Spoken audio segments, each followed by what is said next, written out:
Hello बच्चों, आज हम पढ़ेंगे वेक्टर अलजेब्रा में प्रोडक्ट ऑफ टू वेक्टर। दो वेक्टर की मल्टीप्लाई कैसे करनी है, दो वेक्टर को ऐड या सब्ट्रैक्ट करना, वो हम इससे पिछले वाले वीडियो में देख चुके हैं। आप वहां पे जाके उसको देख सकते हो। आज हम मल्टीप्लाई करेंगे दो वेक्टर की, ठीक है। पर दो वेक्टर की मल्टीप्लाई करना, उसको दो कैटेगरी में डिवाइड किया है। पहला होता है स्केलर प्रोडक्ट और दूसरा होता है वेक्टर प्रोडक्ट। ये दोनों अलग अलग है, पर आज की हम जो क्लास लेंगे उसमें हम स्केलर वेक्टर पे अपना फोकस रखेंगे। उससे अगले वाली एक्सरसाइज आएगी, उसमें हम वेक्टर प्रोडक्ट पढ़ेंगे, ठीक है। वैसे आपने ये फिजिक्स में थोड़ा बहुत पढ़ लिया होगा 11th क्लास के अंदर, फिर भी हम इसको देखते हैं। स्केलर प्रोडक्ट या डॉट प्रोडक्ट। स्केलर प्रोडक्ट का मतलब होता है जब हम दो वेक्टर की मल्टीप्लाई करते हैं तो हमको एक स्केलर मिलता है। स्केलर नंबर मतलब कोई रियल नंबर हमको मिलेगा, ठीक। डॉट इनके बीच में लगा होता है। जैसे मान लेते हैं वेक्टर ए हमारे पास है, ये वेक्टर बी है और दोनों के बीच में एंगल है थीटा। तो हम क्या करेंगे, जब हम ए वेक्टर डॉट बी वेक्टर लिखते हैं तो जो इसकी वैल्यू मिलती है हमको वो मिलेगी magnitude of A magnitude of B. उसके साथ साथ इन दोनों के बीच में जो भी एंगल है वो cos थीटा की फॉर्म में आएगा। एग्जाम्पल के लिए समझो, जैसे कि एक वेक्टर हो गया ये और दूसरा वेक्टर हो गया ये वेक्टर ए है, ठीक है, और ये वेक्टर हो गया हमारा बी, और इनके बीच में एंगल मान लेते हैं 60 डिग्री है। और ए का जो मैग्नीट्यूड है मतलब ए की जो लेंथ है वो मैं मान लेता हूँ 4 है, और जो हमारा बी वेक्टर है उसकी लेंथ मान लेता हूं मैं 3 है, 3 सेंटीमीटर मान सकते हैं। अब हमें क्या करना है, इन दोनों की मल्टीप्लाई करनी है, इन दोनों वेक्टर का प्रोडक्ट हमको निकालना है, वो भी डॉट प्रोडक्ट। तो ए डॉट बी हम निकालेंगे, इस फॉर्मूले में रखते हैं। दोनों का मैग्नीट्यूड आएगा 4 इंटू 3। अच्छा, इस क्रॉस को, ये वाला क्रॉस मत समझना, ये नॉर्मल मल्टीप्लाई वाला क्रॉस है। कोस 60, और कोस 60 कितना होता है 1/2। तो 4 इंटू 3 इंटू 1/2, ये कट हो गया तो आंसर आ गया 6। तो इन दोनों वेक्टर की मल्टीप्लाई करने पे हमको मिलता है 6, जिनका मैग्नीट्यूड 4 और 3 था। तो डायरेक्ट ये मत करना 4 इंटू 3 करेंगे तो सीधे सीधे 12 आ गया आंसर, नहीं, एंगल भी देखना होता है उन दोनों के बीच में कितना एंगल बना हुआ है, ठीक। वेक्टर प्रोडक्ट में क्या होता है, जब दो वेक्टर को मल्टीप्लाई करते हैं तो हमको तीसरा वेक्टर ही मिलता है। वेक्टर कहाँ मिलेगा, या तो अपवर्ड मिलेगा या डाउनवर्ड प्लेन में मिलेगा, वो डिपेंड करता है एंगल एंटी क्लॉकवाइज है या क्लॉकवाइज है, ठीक है। वो हम आगे देखेंगे। वैसे इसको हम क्या लिखते हैं, vector A cross vector B, cross है इसलिए क्रॉस प्रोडक्ट हम कहते हैं। तो इसको लिखते हैं वेक्टर ए वेक्टर बी, और यहाँ पे मल्टीप्लाई में होता है साइन थीटा। इन दोनों की मल्टीप्लाई करने पे भी हमको एक तीसरा वेक्टर ही मिलता है। इस केस में मल्टीप्लाई करने के बाद हमको नंबर मिलता है, इसमें वेक्टर ही हमको मिलेगा। वो पढ़ेंगे हम 10.4 में, पर आज हमको 10.3 पढ़नी है। अब कुछ ऑब्जर्वेशंस देख लेते हैं। ए डॉट बी, अगर ए डॉट बी करेंगे तो हमको रियल नंबर मिलेगा जो अभी मिला ही था 6। अगर दो वेक्टर परपेंडिकुलर है, एक वेक्टर इस डायरेक्शन में है और दूसरा इस डायरेक्शन में, दोनों के बीच में एंगल 90 डिग्री है, ये वेक्टर ए हो गया, ये बी हो गया, क्योंकि दोनों के बीच में cos 90 भी लिखना पड़ेगा, और cos 90 कितना होता है 0, उसकी वजह से पूरी वैल्यू 0 आ जाएगी, ठीक है। अगर थीटा 0 होता है, दोनों वेक्टर ए बी इसी डायरेक्शन में है और वेक्टर वी भी इसी डायरेक्शन में है, ये बी हो गया, तो ए डॉट बी क्या आ जाएगा, सिंपली जो उनका मैग्नीट्यूड है वही मल्टीप्लाई करके हमको लिख देना है, क्योंकि दोनों की डायरेक्शन सेम है। फिर आते हैं, जब हम दो वेक्टर की मल्टीप्लाई करते हैं तो I dot I J dot J के डॉट के 1 होता है, क्योंकि आई और आई के बीच में 0 डिग्री एंगल है। तो जब भी दो वेक्टर के बीच में 0 डिग्री एंगल होता है तो उनका यूनिट वेक्टर की मल्टीप्लाई करोगे तो यूनिट ही हमको मिलेगा, ठीक है, यूनिट मतलब 1। पर अगर आई की जे के साथ मल्टीप्लाई करोगे, क्योंकि 90 डिग्री का एंगल है, जे और के में 90 डिग्री एंगल है, के और आई में भी 90 डिग्री एंगल है, तो आंसर आएगा हमारा 0, ठीक। दूसरा, अगर हमको दो वेक्टर में एंगल निकालना हो तो उसी फॉर्मूले को, जो हमारा मेन फॉर्मूला है, उसको इस फॉर्म में भी लिख सकते हैं। cos थीटा लेफ्ट में A dot B, magnitude A और बी, ठीक। अब आते हैं इसकी कुछ प्रॉपर्टी पे। जब दो वेक्टर को डॉट प्रोडक्ट करते हैं तो ए डॉट बी लिखो या बी डॉट ए, कोई फर्क नहीं पड़ेगा, वैल्यू सेम ही आएगी। बी को पहले रखो या बाद में, फर्क नहीं पड़ेगा। इस प्रॉपर्टी को कहते हैं कॉम्यूटेटिव। दूसरा, अगर एक वेक्टर ए बाहर है और दो वेक्टर को यहाँ पे ऐड किया हुआ है तो इसके साथ ए का डॉट प्रोडक्ट है, या तो क्या करो, इन दोनों को ऐड करो, इसके साथ फिर डॉट प्रोडक्ट निकालो, या पहले यहाँ पे डॉट प्रोडक्ट निकालो बाद में ऐड करो। आंसर पे कोई फर्क नहीं पड़ेगा, आंसर हमेशा सेम ही रहेगा, क्योंकि यहाँ पे हमको स्केलर नंबर ही मिलेगा, और स्केलर नंबर 4 की मल्टीप्लाई 3 से करो या 3 की 4 से करो, आंसर सेम ही आता है। फिर अगर ए के साथ कोई यहाँ पे नंबर मल्टीप्लाई में है, 1 2 3 4 कुछ मल्टीप्लाई में है, और उसका डॉट प्रोडक्ट बी के साथ निकालते हैं, तो हम क्या करेंगे, उस नंबर को बाहर ले सकते हैं और दोनों का डॉट प्रोडक्ट निकाल सकते हैं। इसको फिर बाद में मल्टीप्लाई कर लेंगे, आंसर पे कोई फर्क नहीं पड़ेगा। ठीक है, तो लैम्डा का यहाँ पे कोई फर्क नहीं पड़ेगा आंसर पे, बस वो जो हमारा आंसर है वो उतने ज्यादा मल्टीपल हो जाएगा। अब हमको पढ़ना है प्रोजेक्शन ऑफ ए वेक्टर। देखो बच्चों, प्रोजेक्शन किसी वेक्टर का कैसे निकालते हैं। ये लाइन है और एक वेक्टर ए हमारे पास है, एंगल बनाता है थीटा। अगर हमको ए का प्रोजेक्शन निकालना है लाइन के ऊपर, तो क्या करेंगे, इसी लाइन पे हम सीधा ऊपर से ऐसे परपेंडिकुलर डाल देंगे। तो इसका जो वेक्टर का यहाँ पे आएगा, ये ए का प्रोजेक्शन होगा, जो इतनी लेंथ है ये ए का प्रोजेक्शन है। ठीक है, और इसको हम क्या लिख सकते हैं, इस लेंथ को लिख सकते हैं वेक्टर ए कोस थीटा। ठीक है, ये magnitude of A cos theta भी लिखा जा सकता है। ठीक है, अगर एंगल 90 से ज्यादा बड़ा हो, यहाँ पे तो 90 डिग्री था, 90 से कम था, यहाँ पे 90 से ज्यादा है, तो प्रोजेक्शन आएगा इस डायरेक्शन में। बस आपको एक परपेंडिकुलर लाइन यहाँ पे डाल देनी है, तो यहाँ से आते की जो लेंथ है वो यहाँ पे प्रोजेक्शन का काम करेगी। तो इस प्रोजेक्शन को भी क्या लिखेंगे हम, वेक्टर ए कोस थीटा, जो भी एंगल होगा वो कोस थीटा। ठीक है, अब हम बात करते हैं एक वेक्टर का प्रोजेक्शन दूसरे वेक्टर के ऊपर हमको निकालना है। ठीक है, तो इसमें हम लिखेंगे projection of A on vector B, vector B. तो इसको कैसे लिखेंगे, देखो मान लेते हैं हमारे पास एक वेक्टर है ए, ये हो गया हमारा एक वेक्टर ए जो कि हमने अभी लिखा था। ठीक, एक दूसरा वेक्टर हमको बनाना है, वो मैं बना लेता हूं इस टाइप से। ये हो गया मेरा वेक्टर बी, और इन दोनों के बीच में एंगल है थीटा। ठीक है, अब मुझको प्रोजेक्शन निकालना है, तो मैं फिर से क्या करूंगा, मैं इसको यहाँ पे एक परपेंडिकुलर डालूंगा, तो यहां तक जो आएगा उसको हम क्या लिख सकते हैं, वेक्टर ए कोस थीटा, और ये पूरा वेक्टर क्या है, वेक्टर बी। अब जब हम लिखते हैं कि projection of A on vector B, तो इसका मतलब हम इसको कह रहे हैं। ठीक, और हमें क्या चाहिए, हमें जो वेक्टर बी है, क्योंकि ये जो प्रोजेक्शन है ये किसकी डायरेक्शन में है, बी की डायरेक्शन में, तो बी को यहाँ पे यूनिट वेक्टर में आपको बदलना होगा। तो लिखने का तरीका क्या होता है, जब हम ऐसे लिखते हैं projection of A on vector B, तो बी को यहाँ पे हमको यूनिट प्रोडक्ट मानना है, मतलब यूनिट वेक्टर बनाना है, उनके बीच में डॉट प्रोडक्ट रहेगा। इसका मतलब ये होता है प्रोजेक्शन, जैसे यहाँ पे लिखा है मैंने, इसको छोड़ो, projection of vector A on vector B. तो जिस वेक्टर के ऊपर प्रोजेक्शन निकालते हैं उसको यूनिट वेक्टर में बदलना है। क्यों, क्योंकि ये जो प्रोजेक्शन है ये किस डायरेक्शन में है, बी की डायरेक्शन में, पर हमको यहाँ पे बी नहीं चाहिए, वेक्टर बी की जगह हमको बी वो चाहिए, बी कैप। ठीक है, यूनिट वेक्टर ऑफ बी। इसको कैसे लिखा जा सकता है, वेक्टर ए, इसको लिख सकते हैं हम डॉट वेक्टर बी और उसका मैग्नीट्यूड। अब हम इसको ऐसे भी लिख सकते हैं, मैग्नीट्यूड को बाहर ले लेते हैं, और यहाँ पे ए डॉट बी भी हम लिख सकते हैं। ठीक है, एक एग्जांपल से समझते हैं। मान लेते हैं वेक्टर एक हमारा है आई प्लस जे, और हमारा जो बी वेक्टर है वो मान लेता हूं मैं आई प्लस 2j। ये दो वेक्टर हमारे पास है। अब हमको सेम ये चीज निकालनी है, projection of vector A on vector B.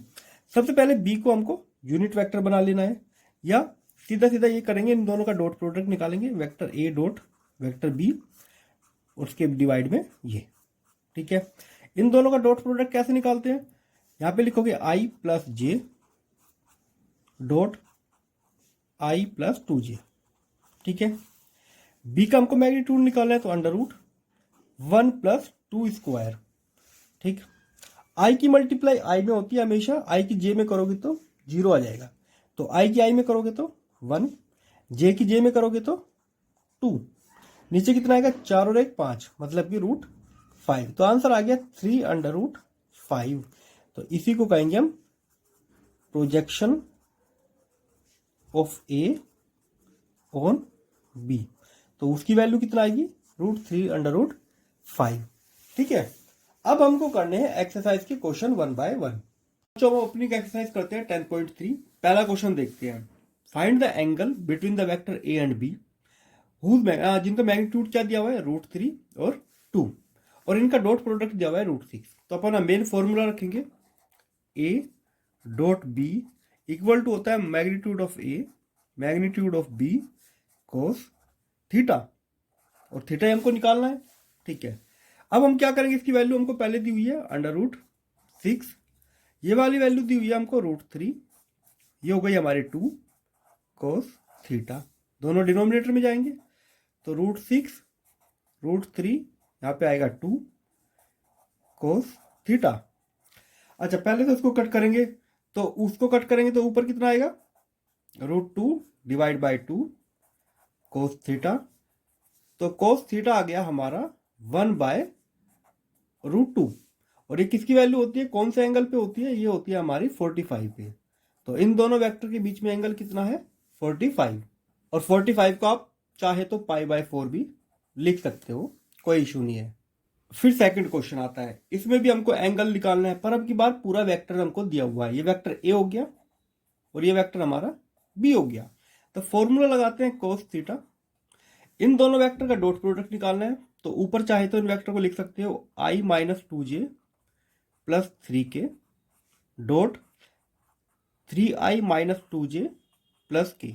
ठीक है, पहले क्योंकि ए और बी हमको नहीं दिया हुआ था तो डॉट प्रोडक्ट, क्योंकि उसकी कंप्लीट वैल्यू हमको दी हुई थी, अब की बार नहीं दी हुई है तो एज इट इज वेक्टर को लिख लेंगे डिवाइड बाय। अब मैग्नीट्यूड निकालना है, इसका मैग्नीट्यूड कितना होगा, यहाँ पे 1 - 2 प्लस के 3, तो 1 स्क्वायर, हमेशा यहाँ पे प्लस ही आता है बीच में, प्लस 3 स्क्वायर। ठीक है, इसका लेते हैं 3 स्क्वायर माइनस के 2 स्क्वायर और यहाँ पे प्लस 1 स्क्वायर। आई की मल्टीप्लाई आई के साथ करेंगे तो आएगा 3, माइनस की माइनस के साथ करेंगे तो 4, 3 की इसके साथ करेंगे तो 3। मैग्नीट्यूड की बात कर लेते हैं, यहाँ पे आएगा 9 और 4 13 और 1 14, तो √14, और यहाँ से भी हमको √14 ही मिलेगा। ठीक है, ये कितना हो जाएगा 10√14, तो हमारा cos थीटा आ गया ये। अब इसको और क्या कर सकते हैं, वैसे देखा जाए तो इसमें और इसका कुछ नहीं किया जा सकता, इसको यहां तक भी छोड़ सकते हो। ठीक है, तो ये हमारा हो गया आंसर। एक सेकंड बच्चों, इसका रूट तो हट ही जाएगा क्योंकि 2 है ना, ये 14 आ गया, मतलब 5 डिवाइड बाय 7, तो cos थीटा आ गया 5/7। अगर cos को उधर लेके जाओगे तो थीटा की वैल्यू आ जाएगी cos इनवर्स 5/7। ठीक है, ये हमारा आंसर हो गया। अब देखो बच्चों क्वेश्चन 3 क्या कहता है, find the projection of the vector, इस वेक्टर का प्रोजेक्शन इस वेक्टर के ऊपर निकालना है। तो ये मान लेता हूं मैं वेक्टर ए और ये हो गया मेरा वेक्टर बी। तो जब हमको निकालना है projection of A, vector A on B, तो इसका तरीका क्या होता है, आपको वेक्टर ए लिखना है और यहाँ पे बी का कैप लेना है, यूनिट वेक्टर ऑफ बी लेना है, जिसके ऊपर निकालते हैं उसका कैप हो जाता है। ठीक है, इसका दूसरा फॉर्मूला, वेक्टर ए लिखोगे, यहाँ पे वेक्टर बी लिखोगे और यहाँ पे मैग्नीट्यूड ऑफ बी, क्योंकि इसी को यही लिख सकते हैं जो कैप है। ए डॉट बी हमको करना है, तो ए डॉट बी आई की मल्टीप्लाई आई के साथ करोगे तो 1, इसके साथ करोगे तो -1 अंडर रूट, यह आ गया हमारा बी, इसका मैग्नीट्यूड लोगे 1 स्क्वायर प्लस 1 स्क्वायर, तो ऊपर तो आ गया 0, तो ओवरऑल देखा जाए तो आंसर इसका 0 ही है। ठीक है, ये हमारा क्वेश्चन हो गया। क्वेश्चन 4 पे करते हैं, find the projection of vector ए, ये वेक्टर हो गया हमारा ए ऑन द वेक्टर ए, तो ए का प्रोजेक्शन बी के ऊपर निकालना है हमको। ठीक है, तो यहां पे लिख सकते हो projection of A on vector B, फिर से वही करना पड़ेगा हमको, A dot B divide by magnitude of B. ठीक है, चलो लिख लेते हैं वेक्टर ये, I plus 3j plus 7k dot 7i minus K j plus K 8k magnitude of B, इसका मैग्नीट्यूड निकालना है 7 स्क्वायर माइनस 1 स्क्वायर 8 स्क्वायर। ठीक है, हमेशा याद रखना जिस वेक्टर के ऊपर प्रोजेक्शन निकालते हैं उसका मैग्नीट्यूड लिया जाता है। आई की मल्टीप्लाई आई से करेंगे तो 7, 3 की मल्टीप्लाई करेंगे तो माइनस के 3, 7 की करेंगे तो 56 डिवाइड बाय, यहाँ पे आएगा 49 प्लस 1, ये 7 नहीं है -1 है, प्लस 64 4। इसको सोल्व हमको करना है। ऊपर तो आ जाएगा 60, ठीक है, और नीचे आ जाएगा √114। ये हमारा प्रोजेक्शन आ गया है, ठीक है। बस इस क्वेश्चन में यहां तक ही करना है। नेक्स्ट क्वेश्चन पे चलते हैं। हमारे पास 3 वेक्टर दिए हुए हैं, 1 2 3। इसको वेक्टर ए मान लो, इसको वेक्टर बी माना और इसको वेक्टर सी मान लेंगे। पहले तो हमको क्या करना है, हमें ये दिखाना है कि ये जो तीनों वेक्टर है ये एक यूनिट वेक्टर है, और फिर हमें चेक करना है क्या ये म्यूचुअली परपेंडिकुलर है या नहीं है। पहले तो उनका मैग्नीट्यूड निकालो, सीधी सी बात है। वेक्टर ए जो हमारा है उसका मैग्नीट्यूड निकालना है। 7 को बाहर ही रखते हैं क्योंकि नंबर है। 2 square plus 3 square plus 6 square, तो 1/7 यहां से निकल के आता है 4 प्लस के 9 प्लस के 36, 49 बन जाएगा। तो इसका मतलब 7 डिवाइड बाय 7 1 आ गया, ठीक है। तो इनका जो मैग्नीट्यूड आ रहा है 1 आ रहा है, इसका मतलब जिसका मैग्नीट्यूड 1 होता है वो यूनिट वेक्टर होता है। उसी तरह वेक्टर बी को निकालना है, इसमें भी 7 बाहर ले लेंगे। देखो डाटा 2 3 6 3 6 2 एक ही टाइप के यहाँ पे कोफिशिएंट है, बस थोड़ा आगे पीछे किए हुए हैं, तो इसका भी वही आएगा। 3 स्क्वायर माइनस के 6 स्क्वायर प्लस के 2 स्क्वायर, ये भी 49 बनेगा। तो 7 डिवाइड बाय 7 ये भी 1 आ गया।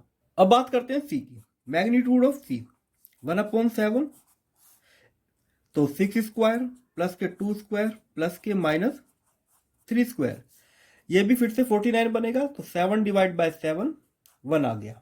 अब हमें चेक करना है क्या ये म्यूचुअल परपेंडिकुलर है। तो परपेंडिकुलर की क्या होती है, अगर ए परपेंडिकुलर है बी के ऊपर तो इसका मतलब ए डॉट बी कितना आना चाहिए, 0, क्योंकि कोस थीटा कोस जब 90 होता है तो इनका डॉट प्रोडक्ट 0 होता है। तो हमको ए डॉट बी निकालना है, मतलब इन दोनों की मल्टीप्लाई करनी है। 7 को बाहर रहने दो, 7 से कोई फर्क नहीं पड़ेगा, जो हमने अभी प्रॉपर्टी पढ़ी थी। तो हमको क्या करना है, ए डॉट बी इसको निकालना है। तो 7 को हम रखते हैं बाहर, ठीक है। 2i प्लस के 3j plus 6k dot 1/7 3i minus 6j plus के 2k, ठीक है। ठीक है, 7 और 7 की मल्टीप्लाई करेंगे तो 49 हो गया। बाकी इनकी करेंगे 2 से मल्टीप्लाई करेंगे तो 6, 3 की मल्टीप्लाई करेंगे तो माइनस के 18 और इसकी मल्टीप्लाई करेंगे तो 12। तो अंदर तो 0 हो गया, इसका मतलब 0। तो ए और बी क्या आ गए, यस ए और बी परपेंडिकुलर है एक दूसरे से। अब देखो बच्चों, ए और बी तो हमने परपेंडिकुलर निकाल ही ली है, अब हमको बी और सी निकालना है। तो बी डॉट सी निकाल के देखते हैं। 1/7 3i minus 6j plus 2k dot 1/7 6i plus 2j minus के 3k। 7 और 7 49, इनको बाहर ही ले लेते हैं। 3 की मल्टीप्लाई करेंगे तो 18, यहाँ पे आएगा -12, और 2 की करेंगे 3 से तो 6, ये भी 0 आ गया। तो वेक्टर बी परपेंडिकुलर है वेक्टर सी के, ये भी निकल गया। अब चेक करते हैं ए डॉट सी, ए और सी के बीच में क्या एंगल बना हुआ है। फिर से वही 1/7 2i प्लस 3j प्लस के 6k डॉट 1/7 6i, क्योंकि हमारा सी जो है ये है 2j माइनस के 3k, ठीक है। 1/49 यह आ जाएगा। 2 की मल्टीप्लाई 6 से करेंगे तो 12, 3 की करेंगे तो 6, और 6 की करेंगे 3 से तो माइनस का 18, ये भी 0 आ गया। तो यस ए परपेंडिकुलर है सी के। तो तीनों ही परपेंडिकुलर आ रहे हैं। तो ए परपेंडिकुलर है बी के, बी परपेंडिकुलर है सी के, और ए सी भी परपेंडिकुलर है। तो ये तीनों म्यूचुअल परपेंडिकुलर है, ठीक है, म्यूचुअली परपेंडिकुलर, ठीक है। ये हो गया इसका आंसर। अब आते हैं क्वेश्चन 6 पे। हमको मैग्नीट्यूड ऑफ ए और बी निकालना है। ए प्लस बी डॉट ए, एक सेकंड को यहाँ पे माइनस है, ठीक है, ए माइनस बी, वो हमको दिया हुआ 8 है। और ए और बी के रिलेशन है, जो ए का मैग्नीट्यूड है वो 8 टाइम्स है बी के मैग्नीट्यूड के, ठीक है। तो रख देते हैं वैल्यू। पहले इसकी मल्टीप्लाई इसके साथ करनी पड़ेगी। तो ए की मल्टीप्लाई या ए का डॉट प्रोडक्ट निकालना है हमको, ए माइनस बी, प्लस फिर बी की मल्टीप्लाई करनी है या डॉट प्रोडक्ट निकालना है, ए माइनस के बी। ये हम कर सकते हैं, और इसकी वैल्यू 8 दी हुई है। वैसे तो डायरेक्ट फॉर्मूला भी लगा सकते हो, पर ये थोड़ा अच्छा लगेगा तो ऐसा ही करना है। ए की मल्टीप्लाई ए से करते हैं तो मैग्नीट्यूड ऑफ ए ये आ जाता है। इसकी मल्टीप्लाई इसके साथ करोगे तो ए डॉट बी, इसकी मल्टीप्लाई करोगे तो बी डॉट ए, और इन दोनों की मल्टीप्लाई करोगे तो ये। और आपको तो पता ही है A dot B equal to होता है बी डॉट ए, ये कॉम्यूटेटिव होते ही है। तो ये दोनों वैल्यू कट जाएंगी, इसको उल्टा करोगे तो ये वाली वैल्यू क्रॉस हो जाएगी। हमारे पास बचता है vector A square minus vector B square equal to 8। चाहो तो ए की वैल्यू यहां पे पुट कर सकते हो 8 मैग्नीट्यूड ऑफ बी स्क्वायर, ठीक है। हाँ एक चीज और देखो, स्क्वायर करोगे तो 64 हो जाएगा यहाँ पे, इसको 64 रखना, ठीक है। माइनस के बी स्क्वायर इक्वल टू 8। 64 में से एक गया तो 63 बचेगा, तो 63 बी स्क्वायर इक्वल टू 8। तो यहां से जो b निकलेगा ये इसके नीचे चला जाएगा, और अंडर रूट करेंगे तो मैग्नीट्यूड ऑफ b कितना आ जाएगा 8 डिवाइड बाय 63 अंडर रूट में। और अगर a निकालना हो इसकी वैल्यू यहां पुट करेंगे तो यह आ जाएगा 8 अंडर रूट 8 डिवाइड बाय 63। इसे 8 को वैसे तो अंदर भी ले जा सकते हैं, ठीक है, पर इसको यहां भी छोड़ सकते हैं, इससे ज्यादा फर्क नहीं पड़ेगा। यही हमारा आंसर है। तो a और b का मैग्नीट्यूड आ गया हमारा जी। देखो बच्चों क्वेश्चन 8 7 आपको खुद से करना है। क्वेश्चन 8 पे आते हैं। दो वेक्टर है जिनका मैग्नीट्यूड सेम है, मतलब कहने के हिसाब से वेक्टर ए जो है वो वेक्टर बी के मैग्नीट्यूड के बराबर है, ठीक है। उन दोनों के बीच में एंगल है 60 डिग्री, ओके, तो 60 डिग्री हो गया। उन दोनों का जो स्केलर प्रोडक्ट है, मतलब कि ए और डॉट बी, वो पहले दिया हुआ है 1/2 है। तो हमको क्या निकालना है, उनका मैग्नीट्यूड ही निकालना है, ठीक है। वैसे तो सेम है वो, पर निकालना तो पड़ेगा। अपना मेन फॉर्मूला रखते हैं, वही हमारा मेन फॉर्मूला होता है A dot B equal to magnitude of A magnitude of B cos theta. चलो ए डॉट बी तो हमको 1/2 दे ही रखा है, तो यहां पे आ गया 1/2। क्योंकि दोनों का मैग्नीट्यूड सेम है तो इसकी जगह भी मैं ए ही लिख सकता हूं, तो ये आ जाएगा मेरा स्क्वायर। और 60 डिग्री का एंगल है तो cos 60 कितना होता है 1/2। 2 से 2 कट, तो कहने का मतलब जो ये a आया है हमारा उसका मैग्नीट्यूड 1 है। इसका मतलब a का मैग्नीट्यूड कितना है 1, और b का मैग्नीट्यूड भी कितना होगा 1, क्योंकि दोनों का मैग्नीट्यूड सेम है। ये क्वेश्चन यहां तक ही करना है, हो गया। चलते हैं नेक्स्ट क्वेश्चन पे।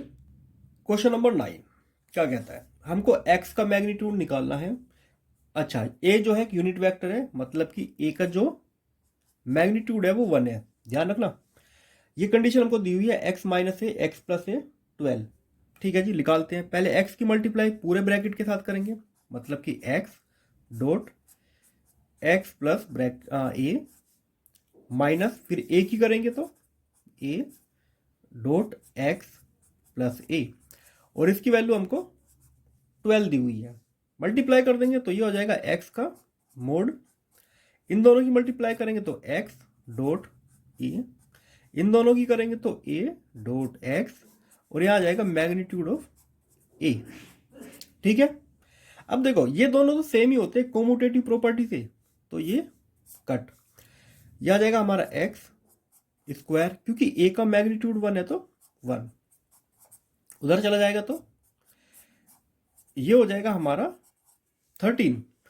तो x का जो मैग्नीट्यूड आया है वो आएगा अंडर रूट 13। तो ये हमारा आंसर हो गया, ठीक है। अब चलते हैं हम अपना 10th क्वेश्चन पे। 10th क्वेश्चन में हमको a b c 3 वेक्टर दिए हुए हैं, और हमको बताना है कि ये वेक्टर c के ऊपर परपेंडिकुलर है। मतलब कि परपेंडिकुलर होने की कंडीशन क्या है, वेक्टर a b, ये दो वेक्टर को ऐड करना है और डॉट प्रोडक्ट निकालना है c के। और अगर ये 0 आ जाता है तो इसका मतलब ये जो वेक्टर बना है, ये कोई वेक्टर बना है, ये सी के परपेंडिकुलर है, ठीक है। तो हमको क्या करना है, इन दोनों को ऐड कर देना है लैम्डा लगा के।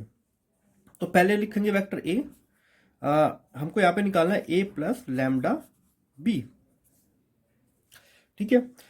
तो 2i प्लस के 2j प्लस के 3k, हाँ इसमें हमको लैम्डा की ही वैल्यू निकालनी है। ये हो गया, प्लस लैम्डा लगा के b लिखो, माइनस के i प्लस के 2j प्लस के k, ये हो गया। ठीक है, अब देखो i वाले एक साथ लेने हमको, तो क्योंकि यहाँ पे तो लैम्डा है तो ये आ जाएगा, अगर मैं i को बाहर ले लूँ तो 2 माइनस लैम्डा, ठीक, प्लस में अगर मैं j को बाहर ले लूँ तो यहाँ से मिलेगा मुझको 2 और यहाँ से मिलेगा मुझको 2 लैम्डा। अगर मैं k को बाहर लूँ तो यहाँ से मिलेगा मुझको 3 और यहाँ से प्लस का लैम्डा। ठीक है, ये आ गया। अब अपने मेन इस पे आते हैं, हमें इस वेक्टर का डॉट प्रोडक्ट निकालना है c के साथ, तो i यहाँ पे लिख सकते हैं, ये वाला यही हम टर्म यहाँ पे कर रहे हैं। 2 माइनस लैम्डा प्लस में j, 2 plus 2 lambda plus k, 3 plus lambda. Dot product निकालना है 3i प्लस j। ठीक है, i की मल्टीप्लाई i के साथ करेंगे, मतलब कि इसकी मल्टीप्लाई 3 के साथ होगी 3, 2 माइनस लैम्डा प्लस इसकी मल्टीप्लाई हमको यहाँ पे j के साथ कोफिशिएंट क्या है 1, 2 प्लस 2 लैम्डा इक्वल टू 0। यहाँ पे आ जाएगा 6 माइनस 3 लैम्डा प्लस के 2 प्लस 2 लैम्डा इक्वल टू 0। ये कितना हो गया 8। ठीक है, और यहाँ पे कितना मिलेगा माइनस के लैम्डा, और ये जो 8 है उस तरफ ले जाएंगे तो माइनस के 8, तो लैम्डा आ गया हमारा 8। ये हो गया इसका आंसर। ठीक है, चलते हैं नेक्स्ट क्वेश्चन पे। हमारे पास देखो ये दो वेक्टर का कॉम्बिनेशन बना के एक वेक्टर बनाया हुआ है, ये कुछ भी मान सकते हो, उसको पी वेक्टर मान लो, और ये कंप्लीट जो है एक ये क्यू वेक्टर हो गया पूरा जो कंबाइंड हो रहा है। ये दोनों परपेंडिकुलर है, ये हमको दिखाना है कि क्या ये दोनों वेक्टर परपेंडिकुलर है, मतलब कि हमको प्रूव करना है P dot Q equal to 0 आना चाहिए, तभी तो परपेंडिकुलर होंगे। ठीक है, ओके, रख लेते हैं magnitude of A B B A, ये तो हो गया एक वेक्टर, डॉट ए, ये हो गया दूसरा वेक्टर। एक एक करके मल्टीप्लाई करनी है, पहले इसकी मल्टीप्लाई इसके साथ करनी है। देखो ए और ए क्या हो जाएगा मैग्नीट्यूड ऑफ ये स्क्वायर, और बी की मल्टीप्लाई जब डॉट प्रोडक्ट निकालते हो तो ये हो जाएगा बी स्क्वायर। ठीक है, इसकी मल्टीप्लाई इसके साथ करनी है, तो यहाँ पे लिख सकते हो हमारा जब इसकी मल्टीप्लाई करेंगे इसके साथ तो यहाँ पे लिखेंगे हम ए मॉड ऑफ बी, और यह आ जाएगा हमारा बी ए। ठीक है, डॉट लगा सकते हो, कोई फर्क नहीं पड़ता। इसकी मल्टीप्लाई करोगे अब इसके साथ तो A mod of B, A और बी हमारे पास है vector A dot vector B, minus इन दोनों की मल्टीप्लाई करोगे तो बी स्क्वायर ए स्क्वायर, क्योंकि ए से मल्टीप्लाई करके ए स्क्वायर बन जाता है। ठीक है, ये दोनों सेम ही है, बस क्या फर्क है, यहाँ पे बी डॉट ए है, यहाँ पे ए डॉट बी है, और इससे कोई फर्क नहीं पड़ता बी डॉट ए लिखा हो या ए डॉट बी लिखा हो, पूरा का पूरा कैंसिल आउट हो जाएगा। दूसरा यहाँ पे आते हैं A square B square minus B square A square, बस सेम ही तो चीज आ रही है, और दोनों माइनस में, मैग्नीट्यूड तो सेम नहीं है, पर ये दोनों वैल्यू एक ही तो वैल्यू है, तो इसका आंसर आएगा 0। तो ये हमारा प्रूव हो गया, yes perpendicular P and Q, P perpendicular है क्यू के, ये हम लिख सकते हैं। ठीक है, यहां तक इसमें इतना ही करना था। अब आते हैं क्वेश्चन 12 पे। A dot A equal to 0 है, A dot B equal to 0 है। ठीक है, तो क्या ये हम कंक्लूड कर सकते हैं कि जो बी है वो क्या होगा। अच्छा देखो, ए डॉट ए होने का मतलब क्या है कि 0, मतलब ए का मैग्नीट्यूड ही 0 है, ए का मैग्नीट्यूड 0 है, या ए जो है 0 वेक्टर है। ठीक, तो बी के बारे में हम क्या कह सकते हैं, और मैग्नीट्यूड किसका होता है, ए जो है हमारा एक वो 0 वेक्टर है, सीधी सी बात है, जिसका मैग्नीट्यूड 0 वो वेक्टर 0। पर यहां पे हम बी को कह सकते हैं बी इज नॉट 0। ठीक है, अगर बी की वैल्यू 0 नहीं है, बी 0 वेक्टर नहीं है, तब भी ये दोनों कंडीशन फुलफिल हो जाएगी, मतलब ए वेक्टर हमारा 0 है, 0 की मल्टीप्लाई किसी भी वेक्टर से करो 0 ही हमको मिलेगा। ठीक है, चलते हैं अगले क्वेश्चन पे। क्वेश्चन में हमें दिया हुआ है 3 वेक्टर है और तीनों यूनिट वेक्टर है, मतलब तीनों को मैग्नीट्यूड 1 है। लिख सकते हो वेक्टर ए बराबर वेक्टर बी बराबर वेक्टर सी, तीनों का मैग्नीट्यूड 1 दिया हुआ है। ए प्लस बी प्लस सी 0 है, तीनों को ऐड करते हैं तो 0 आ जाता है। इसकी वैल्यू निकाल के बताओ क्या आएगी। इसको उठा लेते हैं, यही हमारा हिंट है, और स्क्वायर कर देते हैं। सीधी सी बात, 0 का स्क्वायर तो 0 ही रहेगा। अब इसको ओपन कर देते हैं। ए स्क्वायर करेंगे मतलब कि magnitude of A square, magnitude of B square और सी का स्क्वायर प्लस 2। इन दोनों का लेना है हमको dot product, A dot B, फिर इन दोनों का लेना है बी डॉट सी, फिर इन दोनों का लेना है सी डॉट ए। ठीक है जी, राइट तरफ से 0 ही आनी चाहिए। तीनों का मैग्नीट्यूड 1 1 है तो 1 प्लस 1 प्लस 1 3 हो जाएगा, 2। A dot B plus B dot C plus के सी डॉट ई। तो सीधी सी बात है 3 उधर जाएगा और ये इसके डिनोमिनेटर में जाएगा। तो A dot B dot C और सी डॉट ई, इसकी वैल्यू आ गई -3/2। ठीक है, ये हो गया इसका आंसर। देखो बच्चों क्वेश्चन 14 बहुत इंपॉर्टेंट है। इन्होंने कहा है या तो वेक्टर ए 0 हो या बी 0 हो, दोनों ही केस में ए डॉट बी 0 आता है। ठीक है, इन दोनों में अगर कोई भी वेक्टर का 0 होता है तो ओवरऑल वैल्यू 0 आती है। ठीक है, पर क्या इसका उल्टा ट्रू है? मतलब कि अगर ये 0 है तो क्या इसका मतलब मान ले कि इन दोनों में से एक वेक्टर 0 होना ही चाहिए? नहीं, हो सकता है कि ये दोनों नॉन जीरो और एक दूसरे के परपेंडिकुलर हो, तब भी तो 0 आ सकता है। वही हमको चेक करके बताना है। मैं अपनी तरफ से एक वेक्टर ले लेता हूं ए, क्योंकि हमको एग्जाम्पल के साथ प्रूव करना है। मैंने मान लिया i माइनस 2j प्लस के। दूसरा वेक्टर मैंने b मान लिया है i plus 3j plus 5k। ठीक है, वैसे आप चेक कर सकते हो, अगर मैं a का मैग्नीट्यूड निकालूं तो ये आ रहा है मेरा 1 प्लस 2 स्क्वायर प्लस 1 स्क्वायर, तो 4 और 2 6 √6। उसी तरह b का मैग्नीट्यूड निकालूं तो ये आ रहा है मेरा 1 का स्क्वायर 1, 3 का स्क्वायर होता है 9 और 5 का 25, तो कुल मिला के ये आ रहा है √35। ठीक है, तो दोनों वेक्टर 0 तो नहीं है क्योंकि इनका मैग्नीट्यूड 0 नहीं आ रहा है। इन दोनों का डॉट प्रोडक्ट निकाल के देखता हूं मैं, a डॉट बी। 1 की मल्टीप्लाई 1 से करूंगा तो 1 आ रहा है, -2 की मल्टीप्लाई करूंगा 3 से तो -6 आएगा, 1 की मल्टीप्लाई 5 से करता हूं तो 5, तो आ रहा है 0। तो इसका मतलब a जो है वो b के परपेंडिकुलर है। दोनों वेक्टर में कोई भी 0 नहीं है पर इनका डॉट प्रोडक्ट 0 आ रहा है, तो इसका मतलब ये एक दूसरे के परपेंडिकुलर है। ठीक है, ये हो गया इसका आंसर। चलते हैं नेक्स्ट क्वेश्चन पे। देखो बच्चों क्वेश्चन 15 क्या कहते हैं, एक ट्राइंगल है जिसके वर्टेक्स दिए हुए हैं हमको ABC। अब आपको ये वाला एंगल निकालना है ABC, ये एंगल क्या होगा? ठीक है, इसको थीटा मान लेता हूं मैं। ठीक है, एंगल हो गया हमारा थीटा। ये क्या बन गया? आपको पहले तो ये दोनों वेक्टर की फॉर्म में दिखाने हैं, तो मैं इसको एक वेक्टर मान लेता हूं, ये और ये। ठीक है, तो ये वेक्टर बनेगा BA और ये हो गया BC। तो वेक्टर आपको लिखना है BA और BC। BA का मतलब होता है A बाद में आ रहा है, तो A के कोऑर्डिनेट में से इसके कोऑर्डिनेट को माइनस करना है और IJK लगा देना है। 1 में से 1 को -1 को माइनस करोगे तो कितना आ जाएगा? 1 -1। यहां पे लिखोगे आप I, फिर आपको 2 में से 0 को माइनस कर देना था 2j, 3 में से 0 माइनस करोगे तो 3k। तो आपका वेक्टर बन गया 2i 2j प्लस के 3k। उसी तरह आपको BC बनाना है। ठीक है, तो 0 में से ये माइनस करना है तो 1 आ जाएगा, 1 में से 0 माइनस करना है तो ये, और यहाँ पे 2k। अब इनका लगे आते हैं मैग्नीट्यूड भी निकाल लेते हैं, तो BA निकालेंगे सबसे पहले, √ 2 स्क्वायर 2 स्क्वायर 3 स्क्वायर, तो 2 स्क्वायर प्लस 3 स्क्वायर, तो ये आ जाएगा 4 और 4 8, 4 प्लस 9, तो √70।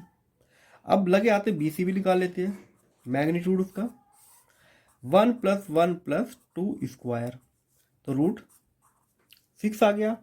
ठीक है, अब हमारा जो फार्मूला होता है कोस थीटा, हमें क्या करना है, इन दोनों का डॉट प्रोडक्ट निकालना है।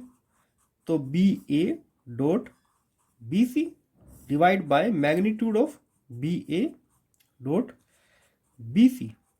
ठीक है, चलो अब हमें क्या करना है, इन दोनों वेक्टर की मल्टीप्लाई करनी है। देखो 2 की मल्टीप्लाई 1 से करोगे तो आएगा 2, 2 की मल्टीप्लाई 1 से करोगे तो यहाँ पे भी आएगा 2, 3 की मल्टीप्लाई 2 से करोगे तो 6। ठीक है, रूट 17 और इसकी मल्टीप्लाई रूट 17 मल्टीप्लाई रूट 6, तो ऊपर कितना हो जाएगा 10, और इन दोनों की मल्टीप्लाई करोगे तो 102। तो इसके बाद ये लिख सकते हो कि हमारा जो थीटा आया है, जो हमारा ABC है, उसको लिख सकते हैं cos inverse 10 divide by under root के 102। ये हो गया हमारा फाइनल आंसर। देखो बच्चों, क्वेश्चन 16 में क्या कहता है, 3 पॉइंट हमको दिए हुए हैं ABC, और हमको बताना है क्या ये कोलिनियर है, ये हमको प्रूव करके शो करके बताना है। तो मैंने एक ही लाइन पे तीनों पॉइंट को मार्क कर लिया है। ठीक है, मान लेते हैं AB ये बन गया, अगर BC को लिखूंगा तो मैं ये हो गया, और AC को पढ़ूंगा तो ये पूरा AC हो गया। ठीक है, सबसे पहले तो मुझे इनको वेक्टर में बदलना है। तो अगर मैं वेक्टर लिखता हूं AB, तो मतलब B के में से A को माइनस करना पड़ेगा, तो 2 में से 1 गया तो 1 बचेगा, 6 में से 2 को माइनस करोगे तो 4, 3 में से 7 को माइनस करोगे तो वैसे यहाँ माइनस आएगा, माइनस के 4 के। ठीक है, अगर मैं BC लिखता हूं तो 3 में से 2 गए तो I, 10 में से 6 गए तो 4, -1 -3 तो माइनस के 4 के। उसी के साथ अगर मैं लिखता हूं यहाँ पे AC, मतलब AC C कोऑर्डिनेट में से A माइनस करना है, 3 में से 1 माइनस करोगे तो 2, 10 में से 2 को माइनस करोगे तो 8 जी, -1 -7 तो माइनस के 8 के। 3 वेक्टर आ गए, तीनों का मैग्नीट्यूड निकाल लेते हैं। तो magnitude of AB under root में 1 स्क्वायर, 4 का स्क्वायर, और AB 4 का स्क्वायर। तो यहाँ पे देखो 4 का स्क्वायर होता है 16, और 16 32 और 1 33, तो 1 + 32 इक्वल टू रूट 33।